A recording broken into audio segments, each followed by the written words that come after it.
यो क्षेत्रपुर नेवा होटल हो हैन। यो 2x2 को टाइल 2x2 को टाइल फिटिङ यो नेवा होटल भएको छ। यो हल छ हेर्नुहोस्। यो हल मात्र 4000 स्क्वायर एरियाको 6000 हल स्क्वायर हो यो। फिट टाइल काम छ यहाँ।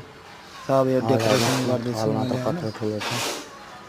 यसको डेकोरेसन हेर्नु कस्तो लाग्छ तपाईहरुलाई।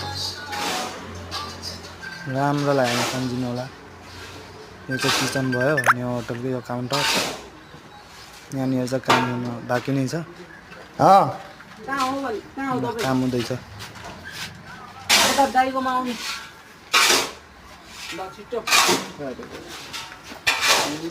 काम हुँदैछ युट्युब च्यानल।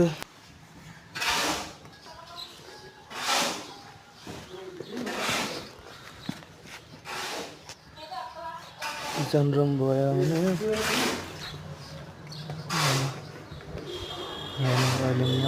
यहाँ सब यो डेकोरेसनको काम मैले लिएँ हैन। नयाँ डेकोरेसन हुँदैको। पहिला चाहिँ नेवा थियो, अहिले चाहिँ अब नाम फेर्छन् होला चेन्ज गर्ने रे।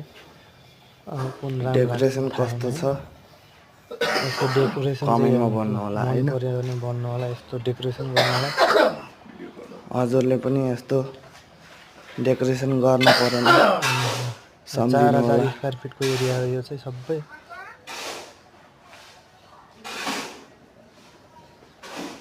ल यता पनि डेकोरेसन हुँदैछ। यसमा डेकोरेसनको लागि 200 वटा मात्र डोको झुन्डाएको छ। ल हेर्नुहोस् यहाँको डेकोरेसन हैन कस्तो लाग्छ तपाईहरुलाई यहाँको डेकोरेसन। यो चाहिँ फाउन्टेन भयो एउटा। फाउन्टेन रेडी भएको छैन। यो फाउन्टेन हो। यो चाहिँ फाउन्टेन पहिलाको पुरानो यहाँ अब ढुङ्गा यो टाइपको टाइल नयाँ बस्छ। भएपछि लुक यसको अर्कै आउँछ। म तपाईहरुलाई देखाउँछु यसको लुक कस्तो आउँछ हैन। ल हेर्नुहोस् ल 200 वटा डोको मात्र झुन्डा छ